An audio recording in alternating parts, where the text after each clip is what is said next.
Greetings, everyone. The steel stud that's building my future. Some people keep a lucky rabbit's foot for inspiration. Me, I carry around the steel stud, which is way less cuddly, but at least it won't run away.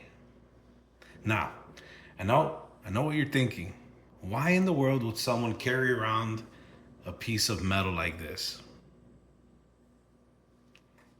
On its own, it's hollow, cold, and ordinary. But to me, this steel stud is anything but ordinary. It holds a blueprint, a DNA of a dream I'm building.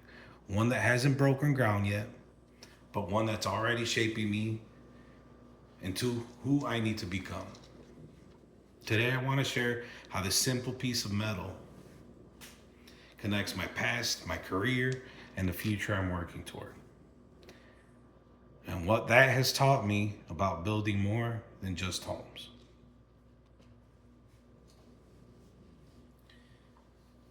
To explain why this stuff matters, I need to start with where I came from.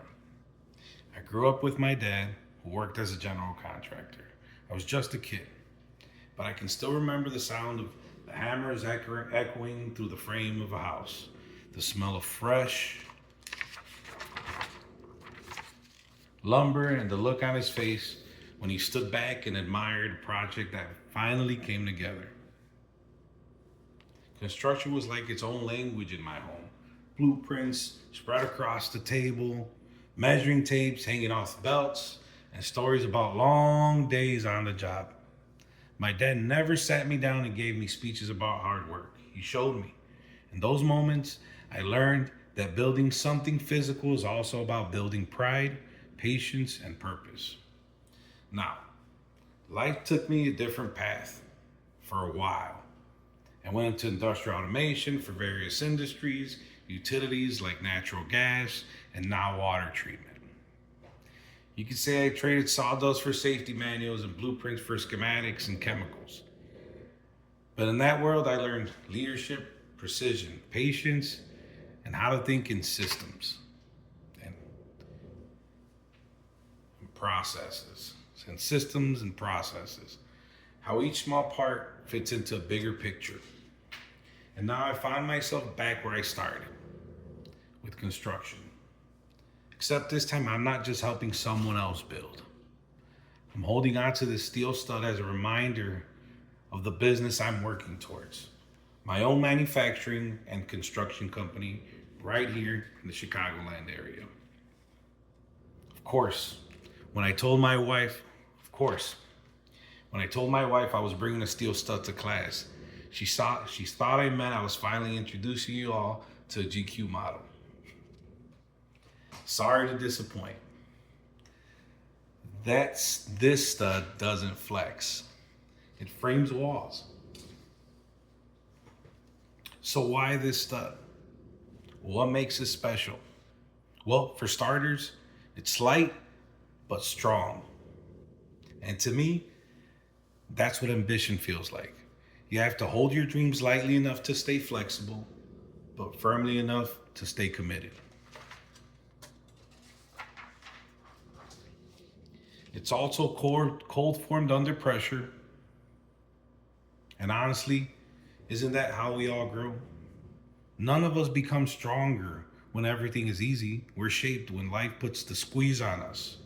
When the pressure is high, but we choose to form instead of break.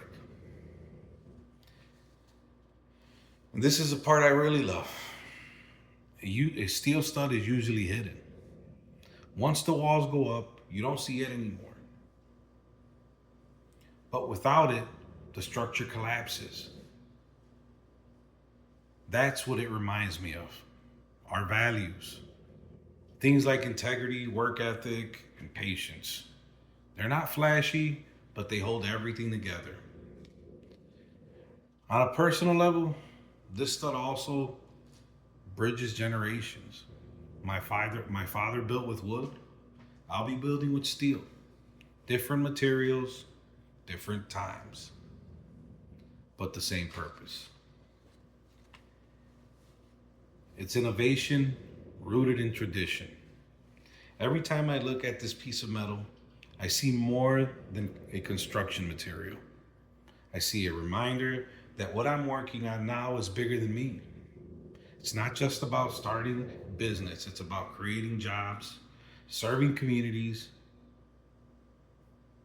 It's not just about starting a business. It's about creating jobs, serving communities, and building something that will last long after me. So what does this steel stud really represent? For me, it's more than construction. It's my story, my values, my future. Shaped by my past, sharpened by experience, and driven by the dream of what's next. They say you should always leave your audience with something solid. I'd hand this one out, but let's be honest. I'm not strong enough to carry a box of 50 of these. So instead, I'll leave you with this last thought. We're all shaped by pressure. The question isn't whether we'll bend.